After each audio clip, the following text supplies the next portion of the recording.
This is a Dalarna University production.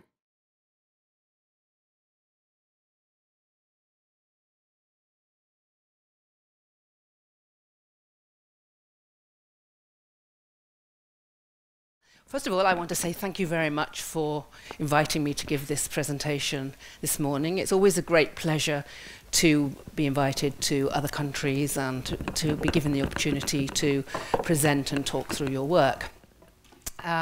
First of all, I'd like to say that I have been working in this area, which we could call ICT and learning, or digital technologies and learning, or whatever you want to call it, for about 35 years.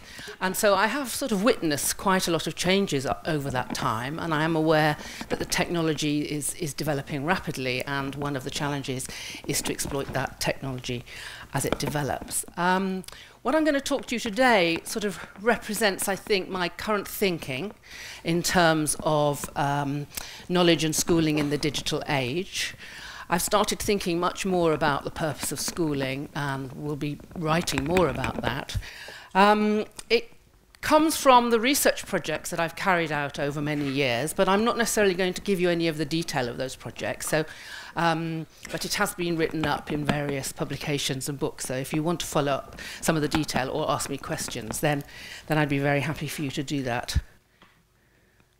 So I just started with this quote, which I like to use a lot, because I think it represents what I feel is important in terms of the area that we're working with. And the quote was made by Roy P. some time ago, but I still use that particular paper with the students when I'm teaching. And what he said was the environments in which humans live are thick with invented artifacts. And what's important there is the whole idea of the invented artifact, that we as humans are very creative about what we invent. And these invented artifacts are in constant use for structuring activity, for saving mental work, or for avoiding errors. So the important idea is the idea of the invented artifact, the idea that these things that are invented are adapted creatively, so that whatever has been designed, when we as humans use what's been designed, we don't necessarily use it for the purposes that it might have been designed for. And the other thing that he emphasizes there, that these designed objects include tools, control instruments, symbolic representations, graphs, texts, plans and pictures, but also people in social relations. And I think that's the two important points that I want to make. One is the designed objects that we as humans do all the time, and also the people in social relations. And related to that, what's really important is the idea of language. Now, that perspective, I would say, it comes from what we are calling a sociocultural perspective. And I have a quote here from Salio, who also says that the most important thing in terms of this perspective and in terms of learning is always learning to do something with tools. So this whole idea of tools, artifacts, whatever we want to call it, the important thing I think for this conference and for our thinking today is that you can have both digital and non-digital. And I want to sort of argue that they're both important, and you need to consider them both when you're considering human activity. So here we have some images of both digital and non-digital tools or objects, most of them that have been invented, apart from perhaps the hands for counting, although one could argue that humans have invented the idea of counting using the hands. So I've just put a range up there. Obviously something like the iPhone is one of the more up-to-date things that we might be using nowadays. But I've put some images from research I have done in the classroom, and I've put some things that are actually not necessarily related to school learning. And then I've got a nice piece of mathematics there just to remind you that that is also a designed tool that was developed by humans. Now, shifting on from there, we might want to ask the question, what's the purpose of schooling? And this talk, I'm going to be talking really about schooling, not so much the higher education level, but the sort of the 5 through to 18 level, and I will be touching on ideas of professional development as well.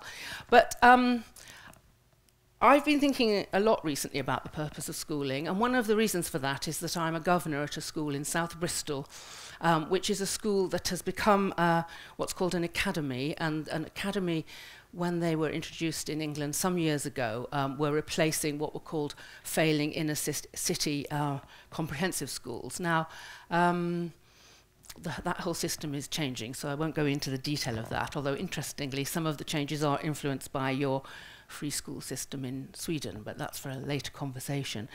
But from this work in this school in south of Bristol, where students, in that part of Bristol, less than 5% of children go on to higher education. And if you compare that with the more central part of Bristol, where it's about 50%, you can see that that's an area which is sort of disadvantaged in all sorts of respects in terms of the education that's been offered for the young people in that area, and also in terms of the employment and so on. And so I'm putting this quote up from Michael Young, because I think what he's emphasizing, which I have come to believe in as well, is that schooling is an invention. It is an invention, so in that sense we could say it's an invented artifact. And he calls it an invention which has been developed to acquire what he calls powerful knowledge. And he emphasizes that that's knowledge that young people and children wouldn't be likely to have access to if they didn't go to school. And that's an important point, really, in terms of the talk. He does go on to say what he means by powerful knowledge, and there's a whole range of criteria there, and I think it might be important, and it's work that I still have to do, to use those criteria to consider some of the disciplinary areas and some of the subjects that are taught in school. The thing that Michael Young has done in his recent writing is to link some of his thinking to Vygotsky's idea of spontaneous and scientific concepts. And I think that's interesting because the sociocultural theories that I've been using draw or come from Vygotsky's work. So I think it's important to revisit this idea of the spontaneous concept and the scientific concept. And I think from Young's point of view, school is about introducing young people to scientific concepts, but science isn't meant to mean they're science just in terms of physics and chemistry, but in general, much broader than that. But it's what the main idea here is to contrast the more spontaneous and everyday concepts that you develop through your interactions in the world outside school, and the scientific concepts, or maybe what Young would call the powerful knowledge that you go to school to learn. And the thing that Young says, and this is I put this quote up because I really believe in this idea. For children from disadvantaged homes, active participation in school may be the only opportunity they have to acquire powerful knowledge and be able to move intellectually, at least, beyond their local and particular circumstances. Now, that's important in this area that we're working in, because this whole area of ICT and future learning there's a huge amount of discussion about why it may be that in the future we won't need schools. And there's some elements of the communities actually really believe that schools will change, or they really subscribe to almost a deschooling agenda. But the point that I want to make strongly is that I think that into the future, schools are going to be hugely important if we are going to have a sort of a society which values all sorts of people, if we're going to allow people the opportunities to learn things that they wouldn't otherwise be learning at home or outside school. I've put this quote up from Charles, who talked yesterday. That was from a paper a few years ago. But he's just said here what I was just explaining to you.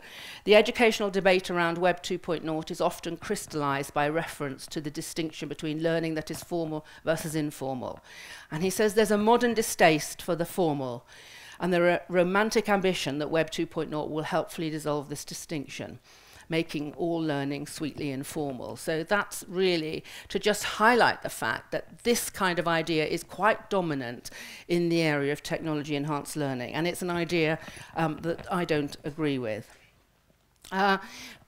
Crook, again with Paul Light several years ago, I've forgot to put the date on, but anyway, he actually talked about what formalisation is, and formalisation involves orchestrating and channeling familiar interactions such that they become dense and probing encounters with disciplinary material. And he goes on to say more recently, the core issue is one of intent. So I think, Charles, we can discuss this later. It's not necessarily talking so much about whether you're in school or out of school, but he's saying what's important is the intent. Certain modes of talk and action, we're trying to make learning happen. And classrooms are simply a device to do that. And I think probably that is the important point, that we may have an intention that certain sort of learning happens, or that children develop certain sorts of knowledge. Now, and this is a quote from something that I've written in the past, and it came from a project called the Interactive Education Project, which we've published, and I've got a copy of the book if anybody wants to look at it. But one thing that became very apparent from that work, and in that work we worked with groups of teachers across a whole range of subjects in primary and secondary schools.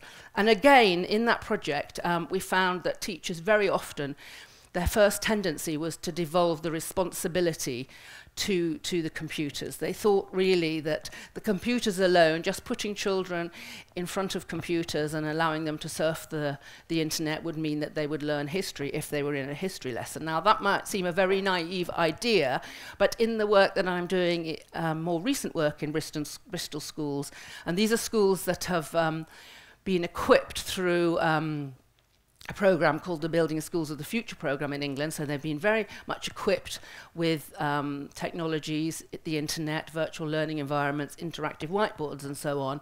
You still have this idea that all we have to do is introduce the technology and the learning will somehow happen. So one of the English teachers, for example, wants us to work with him on helping young children, or 13 and 14-year-olds, with their reading, students who struggle with their reading. So he came up with the bright idea, which we think is a good idea, that if they were all given Kindles, then this would somehow help their reading. But that's about as far as he'd got in his thinking. Let's buy a whole set of Kindles, let's give the class Kindles, and then somehow that's going to help them with their reading. But if you need to move beyond that. You need to look at why it might help them, how you're going to use the Kindles. Do you want the children to take them home? What do they do at home? How do they communicate with each other?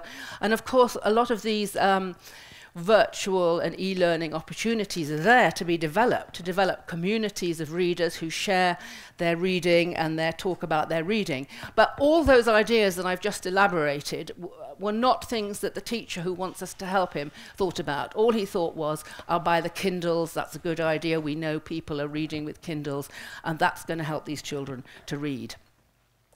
So going back to this quote here, to enter the world of mathematics, you have to learn to speak, to theorize, to act with the tools of mathematics. And this is the same for these other knowledge areas, English, science, geography, history.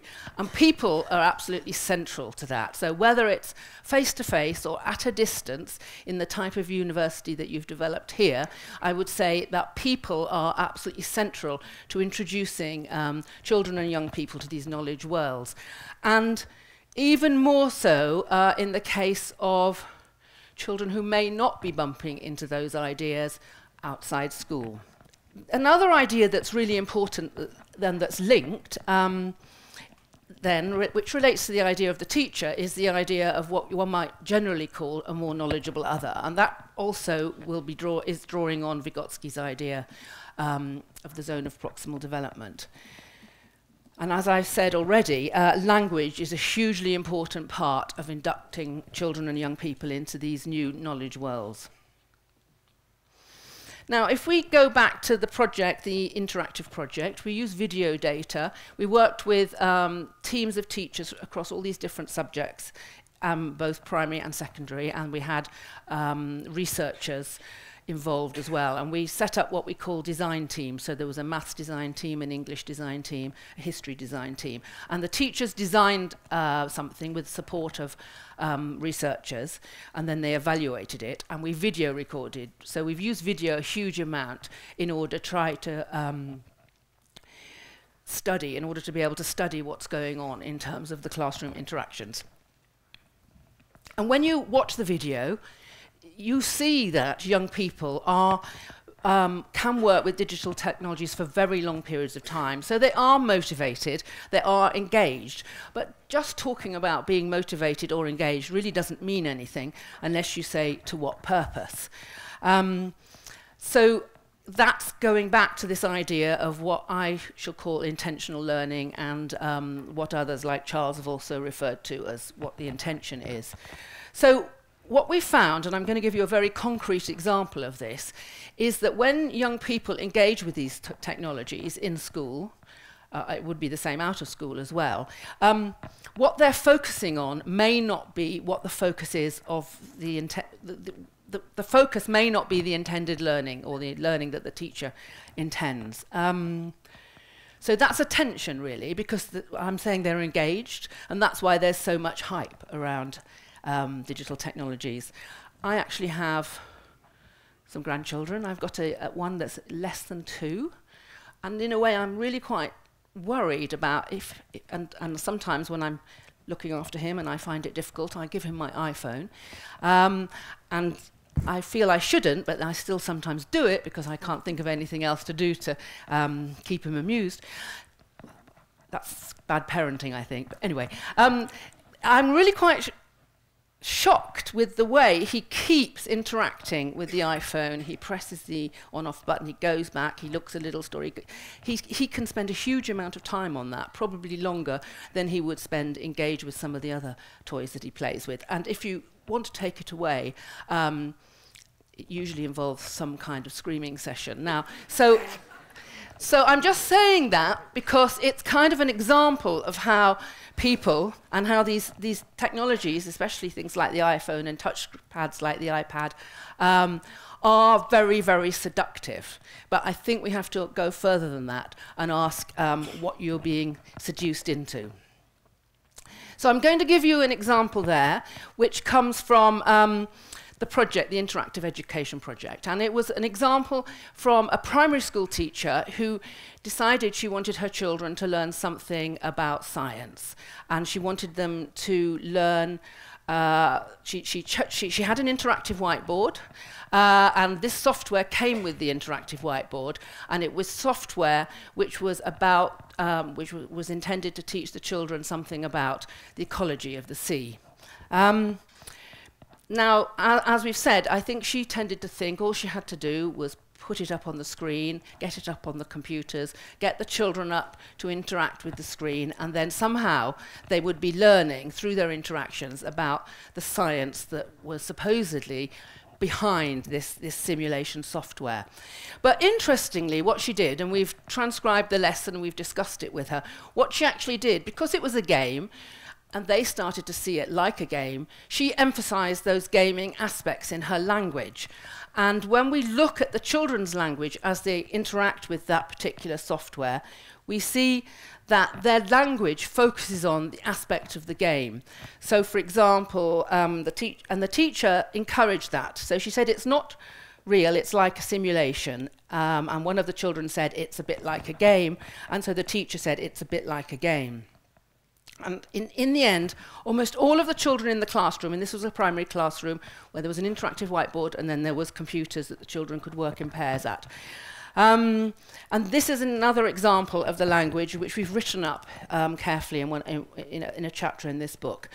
So one of the children said, where's he gone? And the other child said, give him food, he's going crazy, he's getting really thin. And then the other said, give him some food. And the other said, no, let him go. When our fish dies. And then Sunita finally says, don't die, we've got to beat people. And the whole language is around the language of gaming. Now, that's quite a strong example, but when you look in detail at the sort of things children are doing in the classroom, very often they're bringing their experiences of the ICT from outside school into school, and sometimes that could be productive, and other times, like in this case, it didn't fit with what the teacher wanted the students to learn. So what do we know? First of all, we know that there's a two-way exchange of knowledge between home and school, And that could be used creatively, but it also could get in the way of the intended learning. And we see that whether it was the music classroom where the children were bringing their knowledge in of composition or music software outside school into the school.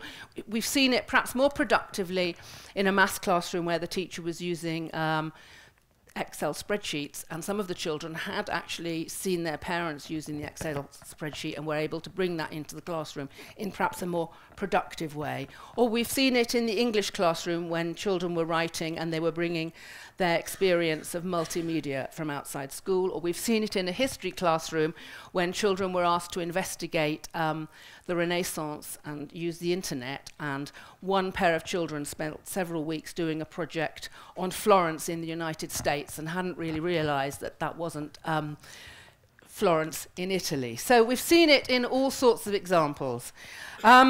So a very important point, really, there's nothing inherent in the ICT or the digital technology that guarantees the intended learning. And I think it's really important to keep re-emphasizing that.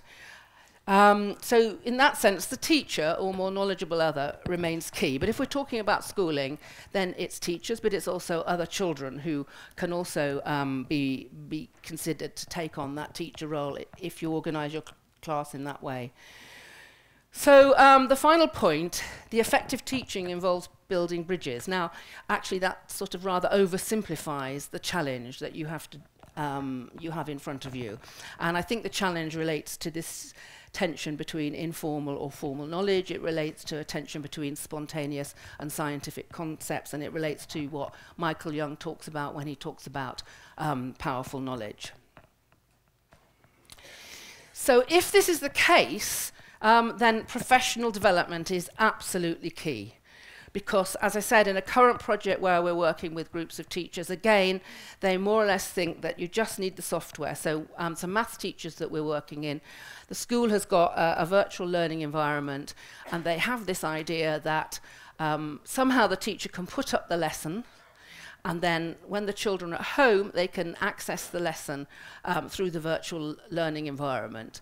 And then when you actually start to say, and that this process will help them with their homework. So then I say, well, okay, but how's that different from when I was at school and when I was studying maths and I used to write, we had to write notes. We had a notebook, which was our kind of reference point. And then when I was doing my homework and I was struggling, I would look at the notebook or I would look at the textbook. Nowadays, they don't necessarily write notes. They don't necessarily have textbooks. But somehow, there's an idea that they can access the teacher's lesson.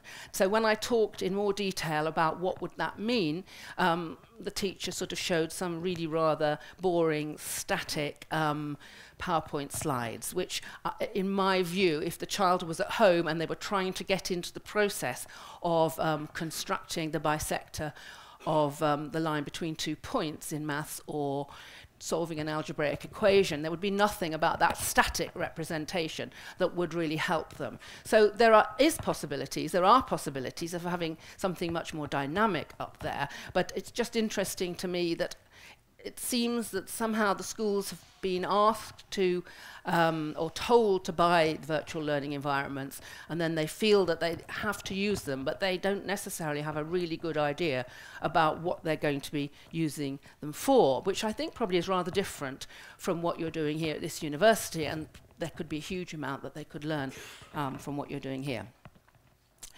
So, referred to the book that came from a project, but so professional development is key, but then what sort of models of professional development are likely to work?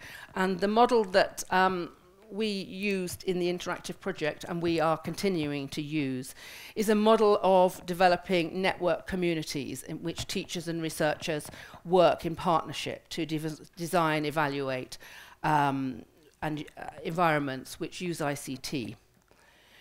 And such professional development, we argue, requires people to break out of their set roles and relationships.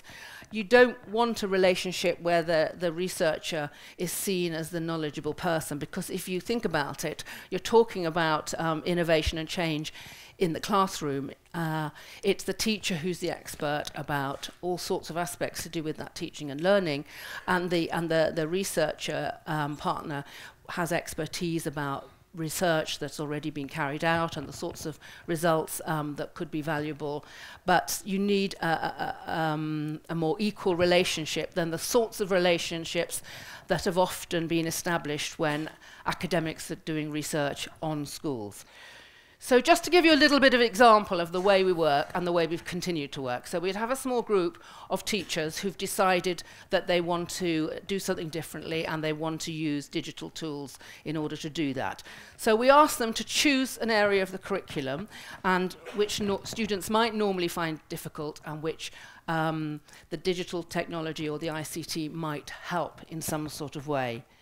Then we ask them to use something that's widely available, yet underused. Now, there's a reason for that, because in the whole history of technology, people have tended to think that if only we had this, then everything would change, or if only we had that, then everything would change. So there might be a tendency nowadays for a teacher to think, well, if only I had a set of iPads for my children, then everything would be different. And we're saying, well, you can't keep thinking that the change in the technology is what's going to make the difference. You actually have to start with what you've got and learn to exploit that and learn to understand how it is that the technology might make a difference.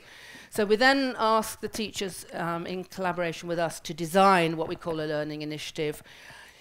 And then we ask them to evaluate it. And here video is hugely important. And I talked to someone yesterday who has been using video papers, which is something that we've also been using in Bristol. A video paper is an environment where you can actually put excerpts of video in and put text, and you can link the two together as a process of analysing what's happening in the classroom.